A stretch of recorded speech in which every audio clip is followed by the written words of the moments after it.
A millionaire patient pretends to be in a coma, but when he hears his nurse's confession... Hello everyone. Before we begin today's story, I have a small favor to ask. Please hit subscribe and turn on the notification bell so you never miss our channel's new videos. It is quick, free, and the best way to support us in bringing you more dramatic stories. Your support means the world to us. Where are you watching from? Drop your city or country in the comments below. Thank you very much. Now, let us return to our main character. Tonight's story begins inside the quiet halls of St. Mary's Hospital in downtown Chicago. The fluorescent lights hummed softly above the polished floors, and the faint scent of antiseptic lingered in the air. The night shift had just begun when nurse Anna Monroe was called to the head doctor's office. She was 26 years old, dedicated, and known for her gentle patience with patients no one else could handle. Still, something about this call made her heart race. When she entered, Dr. Harris stood by the wide window overlooking the city skyline. His voice was calm, almost too calm. "Anna, we have a special case," he said. "It requires discretion and absolute focus. It will not be easy." Anna straightened her posture. "Yes, doctor. Who is the patient?" He turned to her and placed a thick file on the desk. On the cover was a name written in bold, Ethan Ward. The photograph below showed a man in his early 30s with dark hair and sharp eyes. Anna blinked. She knew that name. Ethan Ward was the billionaire founder of Ward Biotech, a company that had transformed the pharmaceutical industry. A car accident had left him in a coma 3 months ago. The tabloids called him the sleeping tycoon. Dr. Harris continued. "He is stable but unresponsive. His family has requested around-the-clock care. You will be responsible for his nightly routine monitoring vitals, physical therapy, and emotional support." Anna nodded slowly, feeling the weight of the assignment. "I understand." That night, she walked through the dim corridor leading to the private suite on the top floor. The doors opened with a soft mechanical hiss. Inside, the room looked less like a hospital and more like a luxury apartment. Dark oak furniture, warm lighting, and large windows revealing the quiet city below.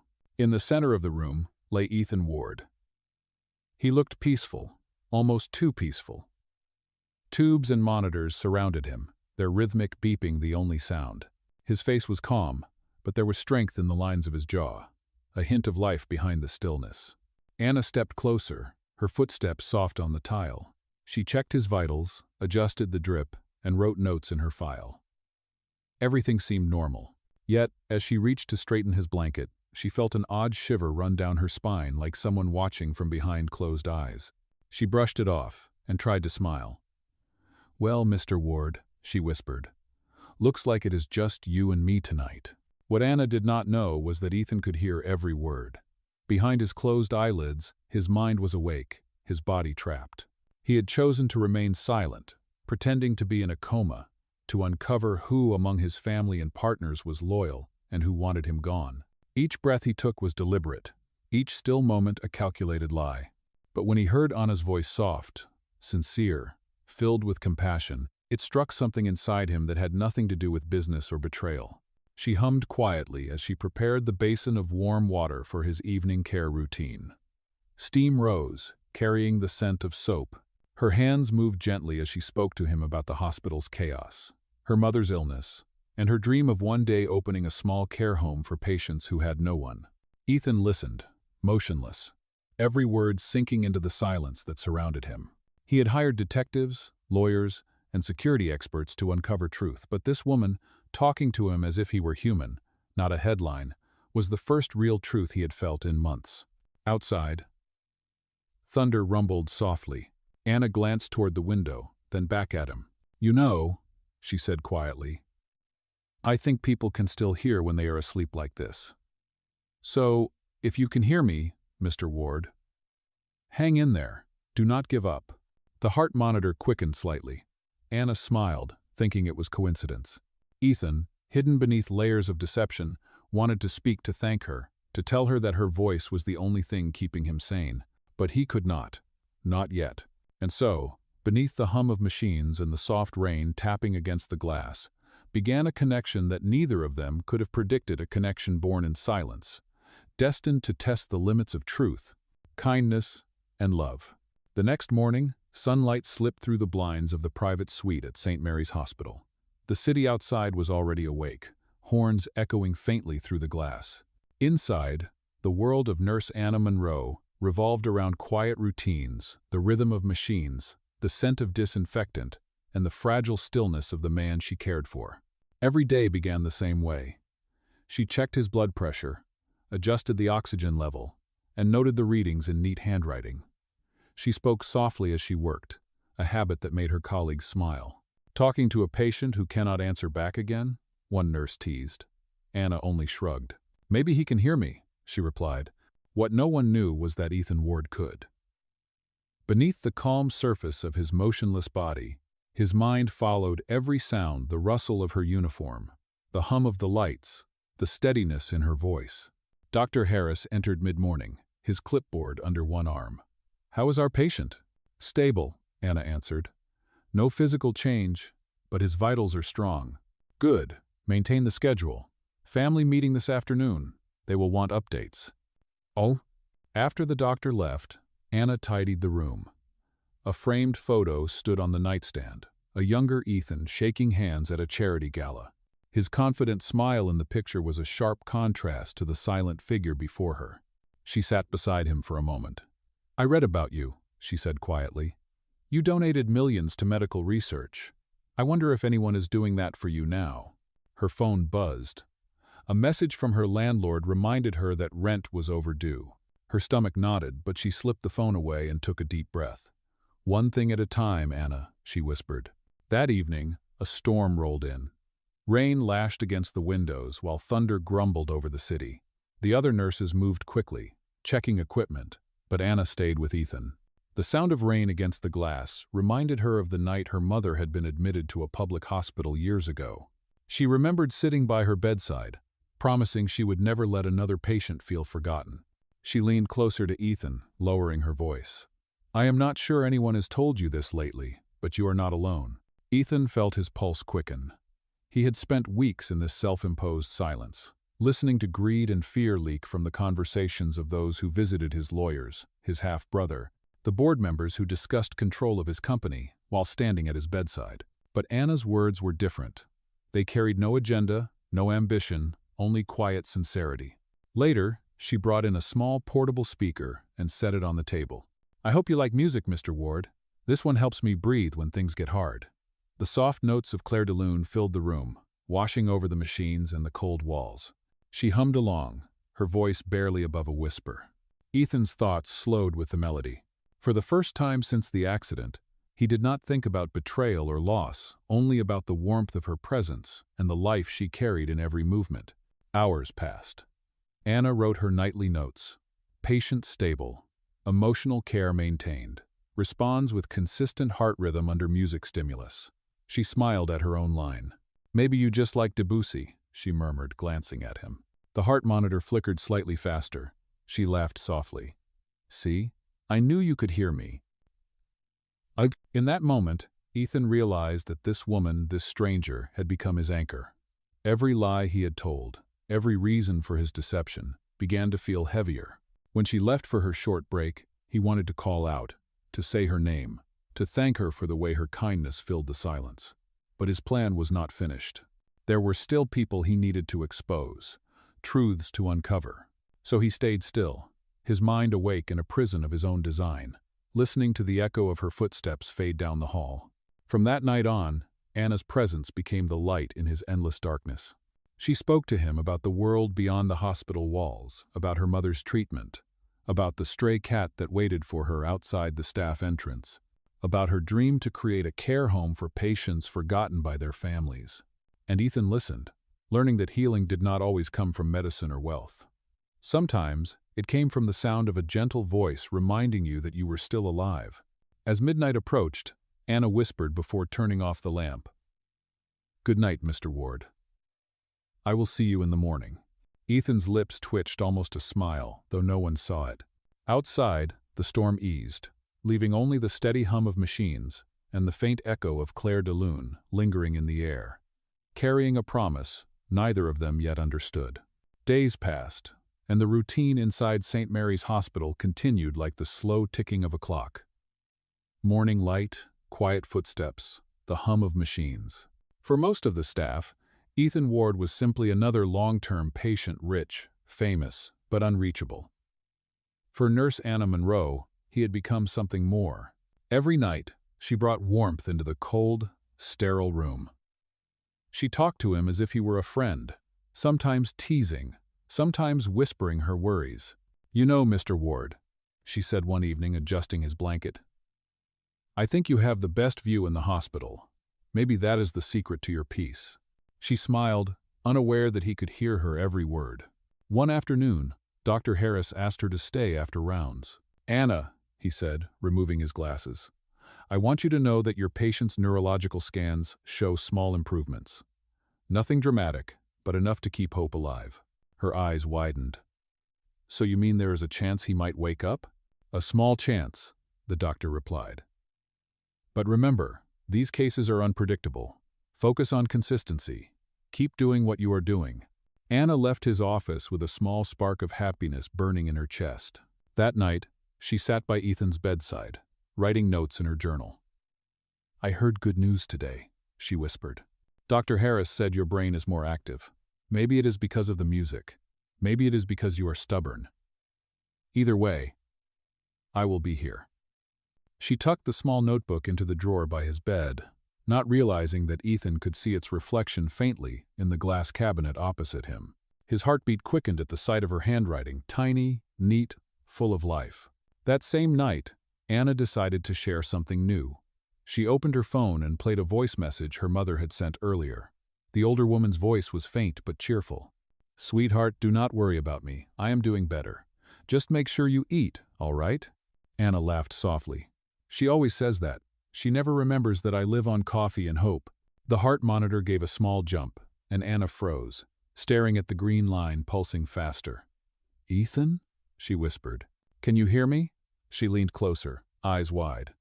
"If you can hear me, move your hand, just a little." Nothing happened, only the steady rhythm of the machine. She sighed and placed her hand gently on his. Maybe I imagined it, but Ethan had tried. The effort sent a jolt of pain through his arm. His body still refused to obey his mind. He wanted to tell her that he had heard every word, that her laughter was the first sound that made him feel human again. When Anna left for a few minutes to check another room, Ethan's thoughts wandered. He remembered the day of the crash, the argument with his half-brother, and the moment he realized the brakes had failed. The accident had not been random. He had faked the depth of his coma afterward, waiting for proof before confronting anyone. But now, his plan was colliding with something unexpected, her kindness. Later that evening, Anna returned with a small speaker and a thermos of tea. "My shift ends soon," she said. "But before I go, I want to play something different." She scrolled through her playlist and chose a recording of rain sounds mixed with piano. "It helps me sleep," she explained. "Maybe it will help you dream of something better." As the room filled with the gentle rhythm of rain, she began to hum again. Ethan felt the sound vibrate somewhere deep inside him, as if his soul recognized her tune. Anna looked at his still face and sighed. "You know, sometimes I think talking to you helps me more than it helps you. You do not interrupt, you do not judge, you just listen. Maybe that is why I keep coming back." She smiled sadly, brushing a strand of hair from her cheek. "Good night, Ethan. I hope tomorrow brings a miracle." After she turned off the lights and left, Ethan's mind raced. Her words echoed in the silence. "You just listen." For years, he had commanded rooms, silenced people with power and money. Now, trapped in stillness, he had learned to listen and to feel. He focused every bit of strength into one thought. Move. Just once. Show her. The muscles in his right hand twitched. It was a faint movement, barely visible, but it happened. The heart monitor beeped faster. When Anna returned to check on him moments later, she froze. "Dr. Harris," she called. His hand moved. I swear it did. The doctor hurried in, scanning the monitors. "It could be a reflex," he said calmly, "but it is a good sign." Anna's face glowed with hope. "Then we will take it as progress." As she looked down at him, her smile soft and radiant, Ethan knew something inside him had shifted. For the first time since the accident, he did not think of revenge or control. He thought of her voice, her courage, and the possibility of redemption through love. Outside, dawn began to break, painting the sky over Chicago with soft shades of rose and gold. In the quiet room, a single truth formed between them, unspoken but real. He was supposed to be asleep, but she had already begun to wake him up. The following week brought a new rhythm to St. Mary's Hospital. Every morning, Nurse Anna Monroe entered Ethan Ward's suite with a spark of quiet excitement. The faint twitch of his hand had ignited something inside her, proof that he was still fighting, proof that she was not talking to an empty shell. She began to add small touches to her care routine. A vase of fresh lilies on the nightstand, a playlist of soft classical pieces that shifted with each day's mood. She even read short stories aloud during her breaks, her voice filling the room like sunlight. "You would like this one," she said, turning the page. "It is about a man who forgot how to feel, until someone reminded him what kindness was." Ethan listened, caught between guilt and longing. He had heard every word, every note, every heartbeat in her voice. And now, as the storm within him grew stronger, his resolve began to blur. What had started as a calculated deception to uncover the people who had betrayed him was turning into something deeper. He was beginning to care. Dr. Harris noticed the difference. During rounds, he tapped the monitor screen thoughtfully. "His neural activity continues to rise," he said. "Whatever you are doing, Nurse Monroe, keep it up." "Oh," Anna smiled, though her eyes glistened. "It is not science, doctor. It is faith." That night, the rain returned, soft and persistent against the windows. Anna dimmed the lights and began her nightly check. She adjusted his pillow, brushed her fingers lightly over his wrist to feel the pulse, then sat in her usual chair. "You scared me last week," she whispered. "When your hand moved, I almost cried. I know some people say I imagine things, but I do not care. I believe you can hear me." Ethan wanted to speak, to tell her she was right. Instead, a faint tear escaped from the corner of his closed eye. Anna froze. "Oh my, Ethan!" She leaned forward, her breath trembling. "Can you hear me right now?" No answer. Only the gentle rhythm of the machines. She wiped the tear gently, whispering, "It is all right. You do not have to rush. Just know that I am here." "Oh." As she wrote her nightly report, she hesitated, then added a note at the bottom of the page. "Patient may be responding emotionally to stimulus." She closed the file carefully, unaware that Ethan's heart monitor had quickened again the moment she said her name. Hours later, when the hospital hallways fell silent, Anna dozed off in the chair beside him. The glow of the monitors painted her face in soft blue light. Ethan forced his fingers to move again, an effort that made every muscle ache, but this time, he managed a slow, deliberate motion. His hand brushed against hers, where it rested on the edge of the bed. She stirred slightly, half awake, and instinctively closed her fingers around his. "You are safe," she murmured in her sleep. For the first time, Ethan felt warmth that no medicine could replicate. The weight of isolation lifted. When morning came, Anna woke to find her hand still clasping his. Her cheeks flushed as she pulled away, embarrassed, then smiled through the exhaustion. "Good morning, Mr. Ward. You made it through another night." She stepped to the window, drawing open the curtains. Light poured into the room, scattering across the polished floor and the silver monitors. She turned back to him. "You know," she said softly, "I think we both did." "Oh." In that golden light, the silent billionaire and the weary nurse shared a fragile connection, unspoken, unseen, but strong enough to change the course of both their lives. And while the world outside carried on without noticing, inside that quiet room, something miraculous had already begun. Days blurred into weeks, and hope quietly rooted itself in the rhythm of St. Mary's Hospital. The world beyond Ethan Ward's private suite moved in constant motion, sirens wailing, phones ringing, footsteps echoing down long hallways, but inside his room, time softened. Nurse Anna Monroe's presence filled every moment. She greeted him each morning with her calm voice, her confidence growing with every small sign of progress. The subtle movement of his fingers had become her anchor, a sign that he was still fighting to return. One night, the air was cool and still, the moonlight casting silver lines across the floor.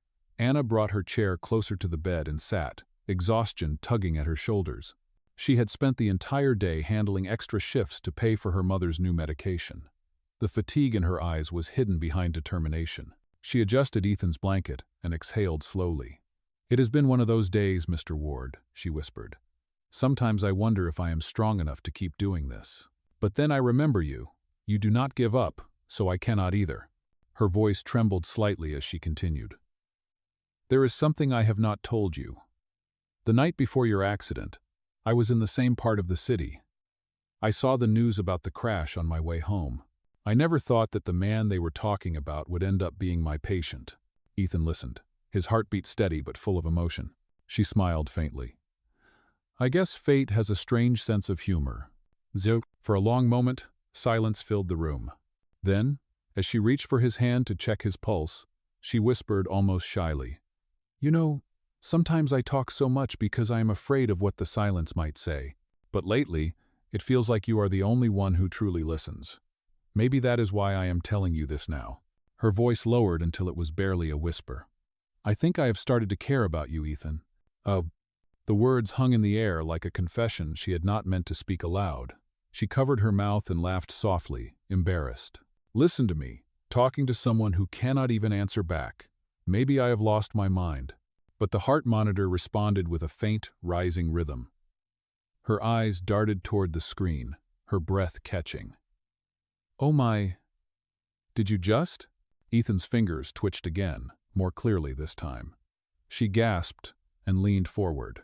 "Ethan, if you can hear me, please, do it again." Nothing happened for a moment. Then his hand moved slight, but undeniable. Anna's eyes filled with tears. "You heard me. You actually heard me." Her laughter broke into sobs of relief, her hand clasping his tightly. "You are still in there. I knew it. I knew you were." Ethan's mind was spinning. Every word she had said struck through the walls he had built. Her confession was real, raw, and unguarded. He had pretended to be asleep to uncover lies, yet here she was, offering him the only truth he could trust. For the first time, guilt pierced through his resolve. He had deceived everyone, including her, but now, the thought of hurting her was unbearable. When Dr. Harris entered moments later, Anna wiped her tears quickly. "Doctor, he moved again twice this time. I think he is responding to sound and emotion." The doctor examined the monitors, nodding slowly. "Remarkable. Keep documenting everything. If this continues, we might be looking at a recovery." Anna smiled, exhausted but glowing with renewed purpose. As the doctor left, she turned back to Ethan. "You gave me hope tonight," she whispered. "Now it is my turn to give it back to you." The night grew quiet again, but the silence was no longer empty. It carried the pulse of two hearts, learning to speak the same unspoken language.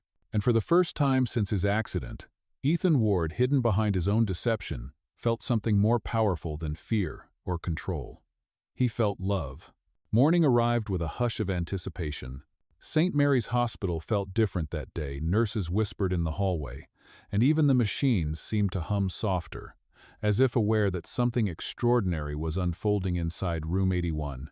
Ethan Ward's progress had turned into quiet gossip among the staff. The billionaire who had been asleep for months was showing signs of life, yet only Anna Monroe knew what those signs truly meant.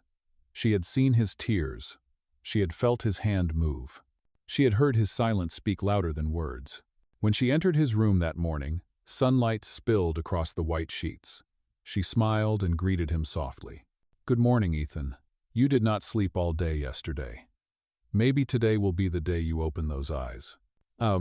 He did not move, but she sensed the tension in the air, the faint tremor beneath her fingertips as she adjusted his IV line. As she turned to record his vitals, a sudden sound made her freeze. The heart monitor changed rhythm, rising and steadying in quick succession. Her eyes darted back to him. His eyelids fluttered. "Ethan?" she whispered, her heart pounding. Slowly, painfully, his eyes opened. The light stabbed at them, and he blinked several times before focusing on the figure standing beside him. For a moment, confusion clouded his expression, then relief. Anna gasped and pressed the call button. "Dr. Harris, he is awake. Ethan is awake." The door burst open as doctors and nurses rushed in. Questions filled the air, monitors beeped faster, and Anna stepped back, tears shining in her eyes. Ethan looked around, disoriented but aware. His lips moved slightly, the sound barely a whisper. You stayed. Anna covered her mouth with trembling hands. Always, she breathed. Dr. Harris leaned in, checking his pupils and motor response. Mr. Ward, you are very lucky. You have been unresponsive for almost 4 months. Try not to speak too much yet. You need rest. Ethan nodded faintly, but his gaze stayed on Anna. By evening, the hospital board had been notified. Reporters gathered outside. The return of Ethan Ward, the sleeping tycoon, was already making headlines. But behind the walls of his recovery room, the truth was far more fragile than the news would ever know. When the last of the staff left, Anna returned with a cup of warm water. Ethan's voice was still weak. How long? He asked. 4 months since the accident, she said softly. You woke up this morning. You scared us all, Mr. Ward. He smiled faintly. Ethan. Call me Ethan. She hesitated, then nodded. All right, Ethan? He studied her face, seeing the exhaustion and gentleness that had carried him through his silence. You were here every day, he said. I remember your voice. Her eyes widened. You? Remember? Every word, he whispered. You talked about your mother, your dreams, the music. Anna's heart raced. Then you knew? You could hear me all this time? He paused, guilt flickering behind his tired eyes. Yes, I could hear you. For a heartbeat, neither spoke. The truth hung between them, heavy and fragile. She stepped back slightly, her face pale. You heard everything, she said slowly, and you never said a word. I could not, he replied, voice thick with regret. At first, I stayed silent to find out who tried to hurt me. But then, I stayed because of you. Her eyes filled with tears, not from joy this time, but from shock. You lied. You let me believe you were helpless. He reached out, his voice breaking. Anna, please. I never meant to hurt you. But she turned away, tears spilling freely. You made me talk to a ghost, she said, trembling. You made me believe in something pure, while you were testing everyone around you. Before he could answer, Dr. Harris returned with test results, and the moment shattered. Anna forced a smile and stepped back. Rest, Mr. Ward. You need time to recover. Her voice was calm, professional, distant. Ethan watched her leave the room, the echo of the word, Mr., cutting deeper than any wound. The door closed softly, leaving him alone again, awake at last, but facing the coldest silence he had ever known.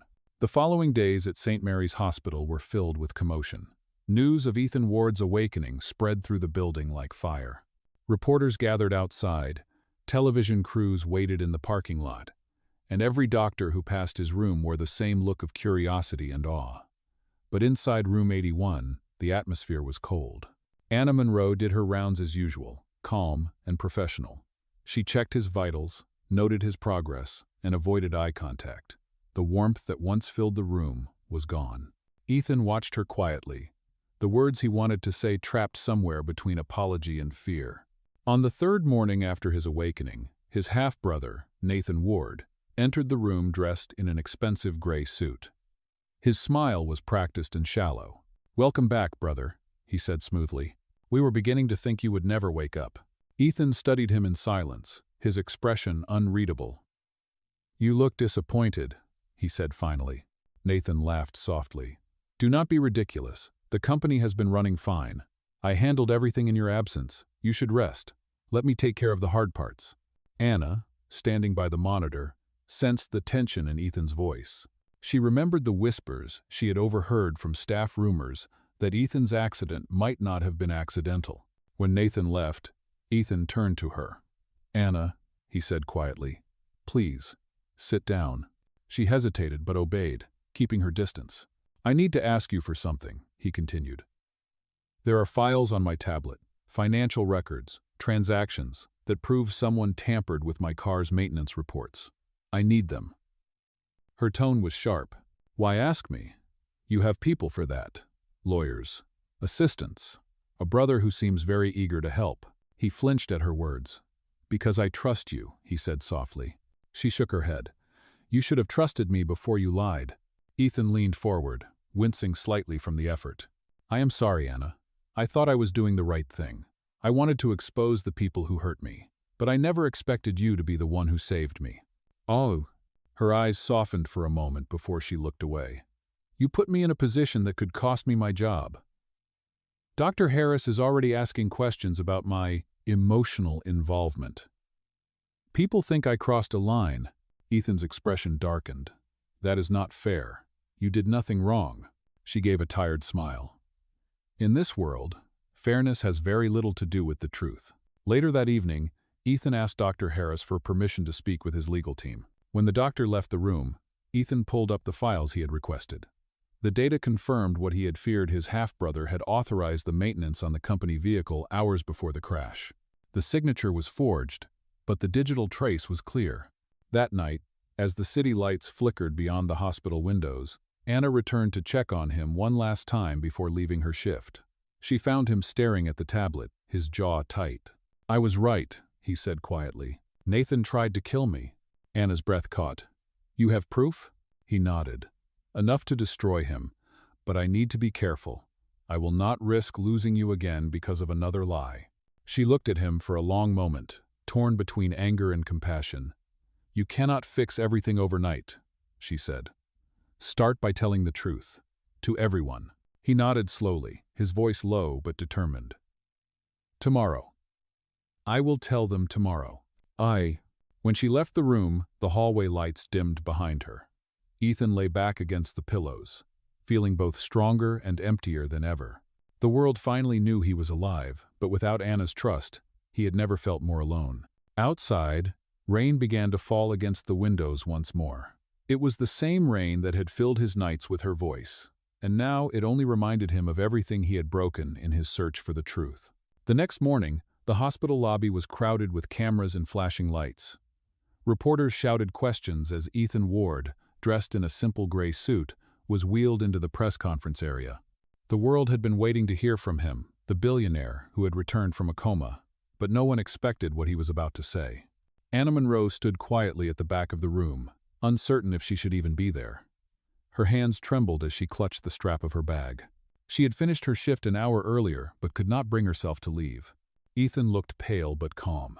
When the microphones were adjusted, he cleared his throat and began. "Thank you for being here. There are things I must confess." His voice was steady, carrying the weight of months of silence. "The truth is, I was not unconscious for all of those months. I pretended to be unresponsive so that I could learn who I could trust." Gasps filled the room. Cameras clicked rapidly. "I discovered betrayal," he continued.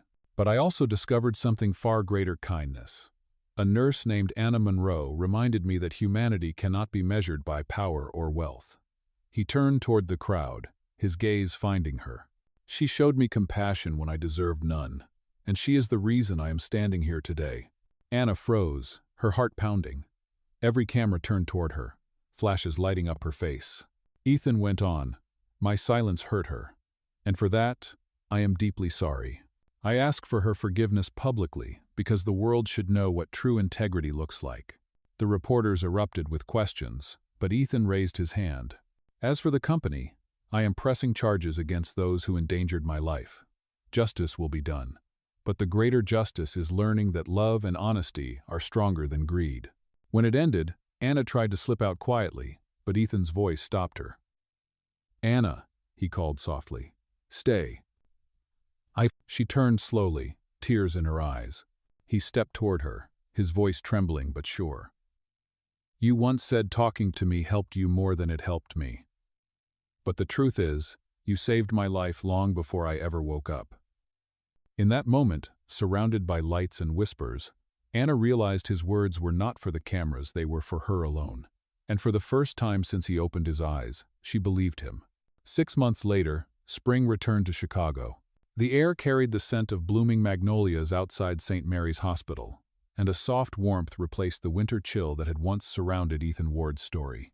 Anna Monroe walked through the familiar hallways, now carrying a badge that read Director, Patient Care, and Recovery Foundation. The hospital had partnered with Ethan to open a new division, the Listen Foundation, dedicated to improving communication with patients who could not speak for themselves. It was her dream brought to life, built from the very silence that had once separated them. That afternoon, she stepped onto the rooftop garden where a small gathering was taking place. White string lights swayed gently above the tables. Ethan stood near the railing, the evening sunlight soft on his face. He turned as she approached, his smile quiet but genuine. "You did it," he said. "Your foundation is already changing lives." Anna shook her head with a modest laugh. "No, we did it. You gave me the chance." He took a deep breath, reaching into his pocket. In his hand lay a simple silver ring tied with a ribbon and a folded piece of paper. "Do you remember the note you left by my bed?" he asked. "The one that said, 'If you can hear me, do not give up.' I kept it." Her eyes filled with tears as he opened the paper. Inside was her old handwriting, faded, but clear. "Anna Monroe," he said softly, "you taught me that healing is not only for the body, it is for the soul. You reminded me that love is the truest form of medicine. Will you let me spend the rest of my life proving that to you?" The crowd fell silent as Anna covered her mouth, overcome with emotion. Then she nodded, her voice barely more than a whisper. "Yes, Ethan, I will." Applause rose around them as he slipped the ring onto her finger. As the sun dipped below the skyline, music began to play Claire de Lune, the same melody that had once filled a lonely hospital room. Ethan drew her close, their hands intertwined. For a long moment, neither spoke. They simply stood together in the soft glow of the lights. Proof that even in silence, love can find its voice. And as the city lights flickered below, Anna whispered, "You pretended to be asleep, Ethan, but you woke up my heart.